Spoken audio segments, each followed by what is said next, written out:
हान तुला जीवाचा रान कर तू पेटून राहू भार वादळ वाऱ्यात र तू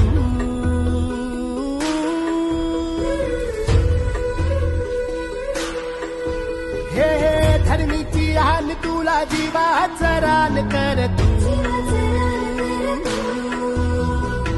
पेटून राहू भार वादळ वाऱ्यात र तू पडू दे ठिणगी लागू दे बनवा आई चरून फेड तू जमलेल्या माझ्या तमाम हिंदू बांधवांनो, भगिनींनो आणि मातांनो, आता मी